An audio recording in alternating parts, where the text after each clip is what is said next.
मुंबईतल्या गिरगावमध्ये ठाकूरद्वार परिसरामध्ये मेट्रो स्टेशनच्या जवळ बेसचा अपघात झाला। रस्ता खचल्यामुळे ही बस 5 फूट खोल खड्ड्यामध्ये अडकली। हा रहदारीचा रस्ता आहे, तसंच सकाळच्या वेळी ऑफिसला जाण्यासाठी नागरिकांची मोठ्या प्रमाणात वर्दळ असतानाच हा अपघात घडला। मात्र सुदैवानं या दुर्घटनेमध्ये कुणीही जखमी झालेलं नाही। गिरगाव परिसरात मेट्रो 3चे काम सुरू आहे। गिरगाव मेट्रो स्थानकाचं या परिसरामध्ये काम सुरू आहे। मात्र हा रस्ता अचानक खचल्यामुळे या 5 फूट खोल खड्ड्यामध्ये ही बेस्टची बस अडकलेली होती। सुदैवानं यामध्ये कुणीही जखमी झालेलं नाहीये। मात्र सध्या आता या संदर्भात प्रश्न विचारले जात आहेत, याला नेमके जबाबदार कोण आहेत आणि सध्या आरोप प्रत्यारोप सुरू झाल्याचं सुद्धा दिसतंय। तर आपण ही 3 दृश्य पाहतोय। गिरगावमध्ये रस्ता खचलेला होता। सकाळी 9:30च्या सुमारास ही घटना घडलेली होती। 5 फूट खोल खड्ड्यामध्ये बसचा मागचं चाक हे अडकलेलं होतं। त्यानंतर बसला या खड्ड्यातून बाहेर काढण्यात आलेलं आहे। ही 3 दृश्य आपण पाहतोय। गिरगावमध्ये ठाकूरद्वार सिग्नल परिसरातली ही दृश्य आहेत।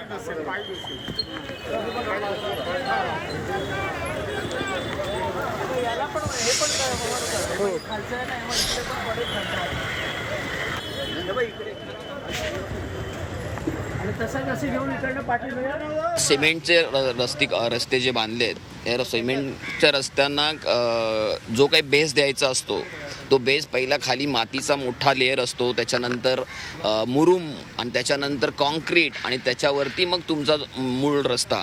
ह्या सगळ्या गोष्टी टेक्निकली गोष्टी झालेल्या नाहीत, कारण यांनी घाईघाईत जे काही टेंडर पास केलेत आणि त्या कॉन्ट्रॅक्टरवर दबाव ठेवून अमुक पावसाच्या अगोदर आम्हाला काम कंप्लीट करून द्या, हा जो काही दबाव होता कॉन्ट्रॅक्टरवर, त्याच्यामुळे ह्या रस्त्यांचं काम अतिशय निकृष्ट पद्धतीने झालेलं आहे। त्याच्यामध्ये कामामध्ये काही दम नाही आहे। त्याचा हा परिणाम आहे, त्याची ही परिणिती आहे की जिथे जाईल तिकडे हे रस्ते खचत आहेत आणि त्याच्यामुळे वाहनांना हे असं 5-5 फूट खाली जावं लागतं आहे।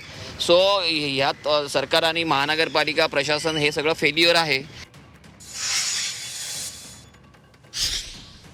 इकडे वारंवार कंप्लेंट करून पण इकडच्या रस्त्याची चाळणी झालेली आहे। वारंवार प्रत्येक प्रशासनाला सांगितल्यावर सुद्धा त्याच्याकडे लक्ष देत नाही आणि इकडे जे काम चालू आहे मेट्रोचं आणि मोंटो कार्गो म्हणून यांच्या कंपनीचं, त्यांची अवजड वाहनं इकडे लावू नका वारंवार कंप्लेंट करून सुद्धा ती रात्री जी लावतात ते पहाटे सकाळी 7 वाजता वगैरे जेव्हा मुलांच्या शाळा सुरू होतात म्हणजे जायला निघतात त्या तोपर्यंत त्या गाड्या असतात, त्यांना वारंवार विनंती करून सुद्धा काढत नाही। हा रस्ता खचत आला आहे, मागे पण खचला होता, तरी पण एवढी मोठमोठी अवजड वाहनं इकडे उभे करून रस्त्याची वाट लावलेली आहे। या गोष्टीला मेट्रो प्रशासन, BMC आणि ते प्रायव्हेट डेव्हलपर, कारण प्रकल्पवादितांची बिल्डिंग आम्ही वारंवार, तुम्ही आज रस्ता बघाल ना, खरोखरच म्हणजे आम्ही 100 वेळा त्यांना सांगितलं। ह्याच्या अगोदर एक 10 दिवसापूर्वी त्यांनी जी रिटेनिंग वॉल असते ते पाणी थांबवणं जसं वरळलं जातं, ती वॉल खराब झाली आहे। त्यावेळेला आम्ही बागवे आणि ते BMCचे आहेत त्यांना आम्ही कंप्लेंट, म्हणजे आम्ही स्वतः कंप्लेंट करून त्या लोकांनी ती परत रिपेअर केली नाही। याबाबत आम्ही BMCकडे अनेक वेळा मागणी केली की ह्यांचं जे काम रस्त्यावर चालते लोडिंग अनलोडिंग, आणि लोडिंग अनलोडिंग म्हणजे साधन आहे हेवी, म्हणजे आता ती ही क्रेन आहे, या क्रेनमधून येऊन मोठमोठ्याने आवाज करून अवजड सर्व सामान उचलतात आणि न्यायचं काम जे करतात, यांना कुठलीही परवानगी नाही आहे।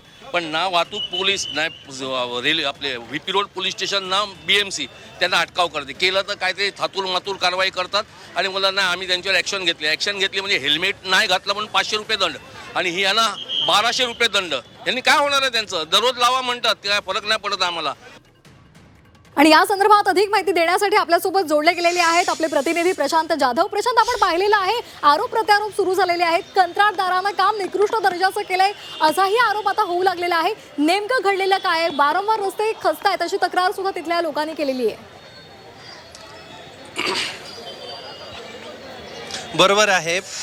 सकाळी 8:30 वाजता एक बस कुलाब्यावरनं गिरगावमध्ये येते आणि काहीच कोणाला पत्ता नसतो, तर ती अचानक 5 फूट खोल ह्याच्यात खड्ड्यात जाते आणि साधारणतः त्या खड्ड्यामध्ये एक मनुष्य खाली जाऊ शकतो। तुम्ही बघू शकतात की एक मनुष्य खाली जाऊ शकतो, एवढा मोठा खड्डा आहे। त्यात भराव नाही आहे, त्यात मुरुम नाही आहे, त्यात खडी नाही आहे, त्यात फक्त माती आहे आणि ती माती पाण्यामुळे ती वाहून गेलेली। तर आत्ताच आपल्या समोरून एक बस इथून गेलेली आहे, तिला सुखरूप काढलं आहे क्रेनच्या साह्याने। तर इथले स्थानिक रहिवासी यांनी वारंवार तक्रारी करून सुद्धा इथे प्रशासनाने त्यांना दाद दिली नाही आहे की हा रहदारीचा रस्ता आहे, तर इथे व्यवस्थित त्याची डागडुजी होणं किंवा तिथे भराव टाकणं गरजेचं आहे. परंतु मागे क्रांतीनगर जे मेट्रो स्टेशन आहे ते होणारं, तर त्या मेट्रो स्टेशनच्या इथेही असाच रस्ता खचला होता. सुदैवाने तिथेही त्यावेळेस जीवितहानी झाली नव्हती. परंतु आता इथे त्या बसमध्ये एक 12 ते 13 जण प्रवास करत होते, तर त्याचा मागचं चाक रुतलं, त्यामुळे ही मोठी जीवितहानी टळली आहे. आता BMC प्रशासनाला मोठं आव्हान असणार आहे की यापुढे या भागातले किंवा जिथेही मेट्रोचं काम सुरू आहे, तर त्या मेट्रोच्या कामाच्या ठिकाणी रस्त्यांची परिस्थिती कशी आहे याचं ऑडिट करणं गरजेचं आहे. आणि ते ऑडिट झाल्यावर आपल्याला सुरक्षित रस्ते मिळतील अशी आपण म्हणजे आशा करूया. अगदी प्रशांत, अगदी आपण सांगितल्याप्रमाणे येत्या काळात नाहीतर मुंबईकरांचं जे आरोग्य आहे, त्यांचं जे जीवन आहे ते धोक्यात येऊ शकतं. धन्यवाद तूर्तास दिलेल्या माहितीसाठी. तर आपण ही दृश्य पाहतोय गिरगावमधल्या ठाकूरद्वार इथे रस्ता खचलेला आहे. 5 फूट खोल खड्ड्यामध्ये बेस्टची बस अडकलेली होती. सुदैवानं यामध्ये कुणीही जखमी झालेलं नाही. मात्र ज्या ज्या ठिकाणी मेट्रोचं काम सुरू आहे त्या ठिकाणी रस्ते पुन्हा एकदा बांधले जात आहेत. मात्र ते काम अत्यंत निकृष्ट दर्जाचं केलेलं आहे आणि त्यामुळे हा इथला रस्ता वारंवार खचलेला आहे अशी सध्या माहिती मिळते. धन्यवाद प्रशांत दिलेल्या माहितीसाठी.